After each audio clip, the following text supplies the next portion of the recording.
इस वक्त हम महाराजगंज जिले के सिसवा नगर पालिका वार्ड नंबर 8 ये महाराणा प्रताप वार्ड में आए हुए हैं और आपको बता दें कि हमारे साथ कुछ सभासदगण मौजूद हैं जो इस नगर पालिका में जो उठा पटक चल रही है काफ़ी कई वर्षों से या कई जब से ये विस्तार हुआ है जब नगर पालिका में तब से विवाद चल रहा है।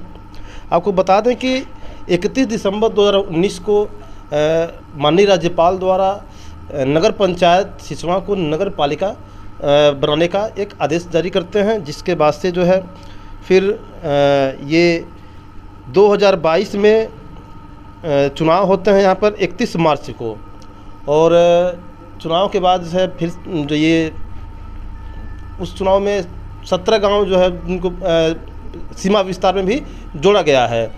और बता दें कि आपको कि महाराजगंज इस जिले की नगर पालिका जो सिसवा है यहाँ पर विवाद तभी से चालू हुआ है जब से ये बना है, क्योंकि उस समय जो है कार्यकाल बढ़ाने के लिए जो है यहाँ के जो प्रतिनिधि हैं वो लोग हाई कोर्ट गए, सुप्रीम कोर्ट गए और उसमें कार्यकाल को 5 साल के लिए बढ़ा दिया गया। और आपको बता दें कि इस समय नगर पालिका में हालत ये है कि आए दिन यहाँ पे विवाद हो रहे हैं। ये अटेंडेंस को लेकर भी यहाँ पे विवाद अभी हाल फिलहाल में हुआ है।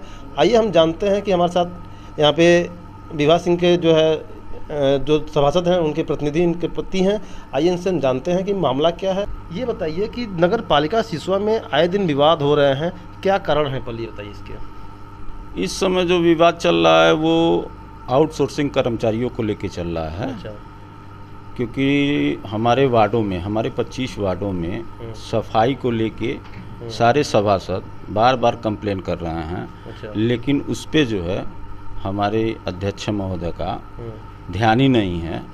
उस पे उन्होंने किसी भी तरह का कोई एक्शन ही नहीं लिया।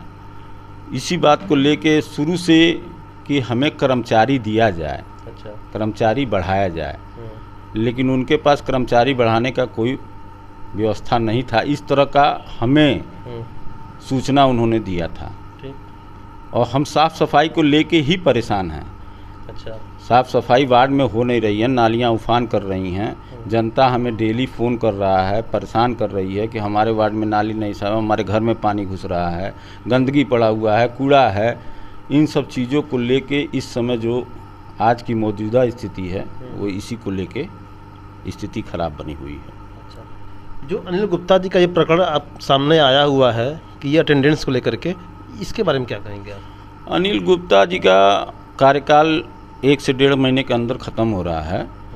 अभी हम लोग की हाल ही में बोर्ड की बैठक हुई थी, 1 महीना 1.5 महीना पहले जो है बोर्ड की बैठक हुई थी। तो बोर्ड की बैठक में हमारी अध्यक्ष प्रतिनिधि ने जो है इस चीज़ को उठाया था कि उनका कार्यकाल बढ़ा दिया जाए 1 साल के लिए। अच्छा। जिसका हम लोगों ने विरोध किया था कि ये कार्यकाल बढ़ाया न जाए, जिसका सेवानिवृत्त ख़त्म हो रहा है वो ख़त्म हो जाए, नए लोग आएँ, नए लोग अपना काम करें। और जो पहली बात तो अनिल गुप्ता जो है पंप ऑपरेटर हैं, चतुर्थ श्रेणी के कर्मचारी हैं, वो बाबू का काम देखते हैं, उनको बाबू बनाया गया है। अच्छा। कागज़ में नहीं, लिपिक का जो पद उनको दिया गया है वो हमारे अध्यक्ष प्रतिनिधि की तरफ से दिया गया है। वो कागज़ में कहीं लिपिक नहीं है, कागज़ में वो पंप ऑपरेटर हैं। अच्छा। उन्हीं को लेके ये सारा विवाद जो है उस दिन जब काउंटिंग हो रही थी कि सब वार्डों में 5-5 सफाई कर्मी दे दिए गए हैं, इन्हीं की काउंटिंग हो रही थी कि किसके वार्ड में कौन सा सफाई कर्मी कार्य करेगा। अच्छा। इसी बात को लेके सबको बुलाया गया था। सारे सभासद करीब थे, 7-8-10 सभासद भी थे मौजूद वहाँ पे। वो अपना समझ रहे थे कि भाई हमारे वार्ड में कौन सफाई कर्मी काम कर रहा है, कौन है वो, हम पहचान तो लें। अच्छा। लेकिन उसको पूरा नहीं किया गया। अभी 100-150 100-125 लोगों की ही काउंटिंग हो पाई थी। उसी में अनिल कुमार ने और शकील जी ने ऐसा माहौल क्रिएट किया कि वो पूरा विद्रोह में बदल गया और सफाई कर्मी जो है वो सभासदों के ऊपर चढ़ गया। इन लोगों के चढ़ाने पे ये लोग लेके उनको जो है मारने पीटने तक उतारू हो गए। अच्छा। ये स्थिति, ये सफाई आउटसोर्सिंग कर्मचारी और अनिल गुप्ता और शकील जी। अच्छा। किसी तरह से सभासद अपनी जान बचा के मतलब ईओ साहब के रूम में पैक हुए, नहीं तो उनके ऊपर कुछ भी हो सकता था। इस मामले में आप तहरीर भी दिए थे आप लोग थाने पर, और फिर आप डीएम के आवास कार्यालय पे भी गए थे। फिर क्या हुआ वहाँ पे? तहरीर हमने दिया हुआ है, उसकी जांच चल रही है, क्योंकि सीसीटीवी फुटेज में ये सारी चीज़ें कैद हो चुकी हैं। अगर नगर पालिका में 12 सीसीटीवी कैमरा लगे हुए हैं जो सारे सिस्टम को देखा कि क्या हुआ क्या नहीं हुआ, हमारे कहने से हम गलत बोल रहे हैं सही बोल रहे हैं, ये सारी चीज़ें कैमरे में कैद है।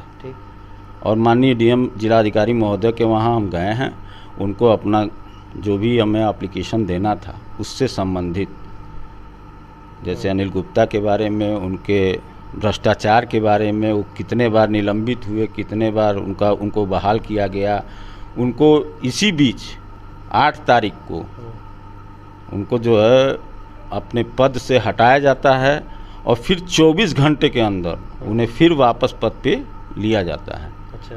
किस दबाव में? माननीय हमारे ईओ साहब जो है, जो हमारे अधिकारी हैं, अधिशासी अधिकारी, उनके द्वारा ये कृत किया गया। उनके ऊपर क्या दबाव था वो तो वही जानते होंगे। और माननीय डीएम साहब, जिलाधिकारी महोदय ने हमें आश्वासन दिया है। आश्वासन ही नहीं बल्कि उन्होंने एक टीम गठित कर दिया है, 3 लोगों की टीम को गठित कर दिया। इसकी जांच पूरी तरह से पुष्टि और जांच करके हमें संतुष्ट करेंगे। जो अध्यक्ष प्रतिनिधि हैं उनके ऊपर भी जो है काफ़ी जो है ये भ्रष्टाचार का जो आरोप लगा था, उसके बारे में कितनी सत्यता है? भ्रष्टाचार तो है, हर चीज़ में भ्रष्टाचार है। अब उसकी तह तक जाएगा तो भ्रष्टाचार की कोई सीमा नहीं है, इतनी भ्रष्टाचार है। लेकिन मान लीजिए वो सब चीज़ें कागज़ में हैं और उस कागज़ को हम आपके सामने प्रस्तुत करेंगे, उसके हिसाब से आप भी अपने चैनल के माध्यम से उसे दिखाइएगा, मीडिया के माध्यम से। भ्रष्टाचार तो बहुत अंदर तक घुसा हुआ है, हर चीज़ में भ्रष्टाचार है। अच्छा। डीजल से लेके अन्य खर्च क्या होता है, जो 2-2 करोड़ का खर्च होता है, अन्य करोड़ डीजल का खर्च जो पिछली वित्तीय वर्ष 22-23 में 73 लाख रुपया होता है, 23-24 में वो 1 करोड़ 64 लाख के करीब पहुंच जाता है। अच्छा। अन्य खर्च जो है पिछले वित्तीय वर्ष में जो है कम होता है, इस वित्तीय वर्ष में 22-24 में वो 2 करोड़ 11 लाख के करीब पहुंच जाता है।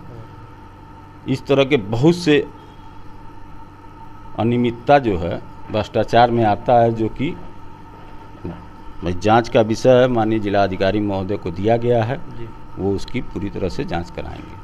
आप लोगों का ये भी कहना था कि यहाँ पे जो बोर्ड की मीटिंग होती है वो ये 2 साल 4 महीने लगभग हो गए हैं, केवल 6 बार ही हुआ है। तो इस तरह का जो है ये आरोप लगा रहे हैं, इस पे क्या करेंगे आप? नहीं, आरोप नहीं लगा रहे हैं, ये हमारा सिस्टम है। सरकार का एक नियम है कि हर महीने बोर्ड की बैठक होनी चाहिए, लेकिन हमारे इस बोर्ड कमेटी में अभी तक सिर्फ 6 बार ही बोर्ड की बैठक हुई है। अच्छा। और वो भी उनके मनमानी तरीके से, जो वो चाहते हैं। पहले ही हमें प्रस्ताव लिख के मिल जाता है, उसी प्रस्ताव को हम बोर्ड में देते हैं, वो अपने हिसाब से पहले ही कंप्यूटर से टाइप करा के हमें थमा देते हैं कि ये आपको देना, बाकी आपको लिखना हो तो बताइए, 1-2 पॉइंट उसमें बढ़ा लीजिए। अच्छा। इस तरह से बोर्ड की बैठक होती है। तो केवल एक खाना पूर्ति कहा जाएगा। अच्छा। खाना पूर्ति होती है। तो इसमें आपके जो है नगर पालिका के जो ईओ हैं उनका क्या रोल है? नगर पालिका के ईओ हमारे हम तो कहेंगे कि वो भी उसमें लिप्त हैं भ्रष्टाचार में। अच्छा। क्योंकि उन्होंने कभी इस चीज़ का विरोध ही नहीं किया। शुरू में आए तो जो अभी इस समय मौजूदा में जो हमारे अधिशासी अधिकारी हैं ईओ साहब, वो शुरू में आए तो थोड़ा सा अपना तेवर दिखाए, टाइट व्यवस्था थी, लेकिन फिर धीरे धीरे वो भी उसी में रम गए हैं पूरी तरह से। 8-9 महीने में वो जैसा चाहते हैं हमारे अध्यक्ष प्रतिनिधि, उसी हिसाब से काम होता है। जो इस नगर पालिका का जो है ये बताइए कि जो है मेन जड़ कहाँ है जो ये सारे विवाद आए हैं, कुछ इसको बारे में विस्तार से बताइए हमको। नगर पालिका का मुख्य विवाद जो है आउटसोर्सिंग कर्मचारियों को लेके है, भ्रष्टाचार को लेके है। अच्छा। मेन मैटर यही है कि ये कर्मचारी हैं कहाँ? अच्छा। जो 275 कर्मचारी हैं, ये हैं कहाँ? क्या ये धरातल पर नहीं है? धरातल पे नहीं है, ये धरातल पे नहीं है। और दूसरी चीज़ ये है कि अब इतना हल्ला दंगा होने पे जो 275 लोगों का सैलरी कम विभाग जो है, जो ठेकेदार हैं उनको देती थी, आज उसमें से 9 लोगों को सैलरी कट कर दिया गया। अटेंडेंस उनका पूरा है, 275 का अटेंडेंस उनके पास पूरा है और सैलरी 9 लोगों की कम बना के भेजी गई। क्यों भेजी गई? अगर ऑब्जेक्शन नहीं किया गया होता तो 275 का पेमेंट हो रहा था। अच्छा। अभी तक होते आया है और जब ऑब्जेक्शन होता है तो उसमें से 9 लोगों को घटा दिया जाता है। 9 लोगों को घटा के 266 लोगों की सैलरी बना के भेजी जाती है। एक चीज़ बताइए कि अगर आप लोगों की मांगें नहीं मानी जाती हैं, चाहे आप जो चाहते हैं जिससे कि जो है जो भ्रष्टाचार बंद नहीं होती है, तो इसके बाद आप लोगों की क्या रणनीति होगी? माननीय मुख्यमंत्री जी से हम लोग मिलेंगे जी अपना उनको पत्रक देंगे, जी सारी चीज़ों से अवगत कराएंगे।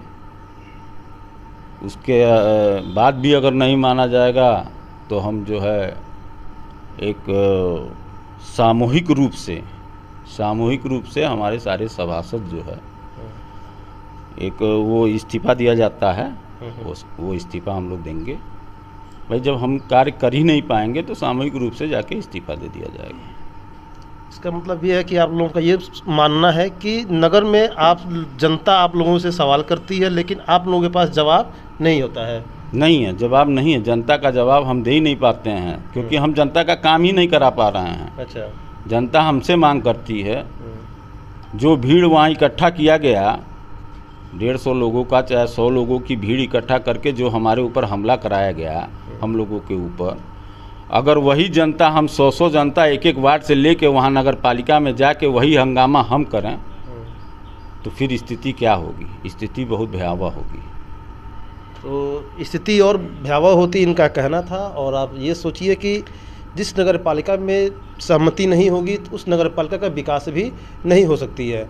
और इसका जीता जागता सबूत यहाँ महाराजगंज के ज़िले के ये सिसवा नगर पालिका है, जहाँ पर भ्रष्टाचार को लेकर लगातार यहाँ पर जो है ये बवाल होता रहता है। और एक बार फिर जो है नगर पालिका सिसवा इसमें विवादों के घेरे में है और यहाँ पे मामला कोर्ट में चल रहा है, हाई कोर्ट तक ये जो है सुप्रीम कोर्ट में भी चल चुका है। तो कहने का मतलब ये है कि महाराजगंज ज़िले में ऐसे कई और नगर पालिका और नगर पंचायत में भी है जो विवादों में घिरे हुए हैं। ऐसे ही एक सिसवा भी घिरा हुआ है। क्या इस तरह से विवाद में रह करके ज़िले का विकास हो सकता है? ये तो आने वाला वक्त ही बताएगा।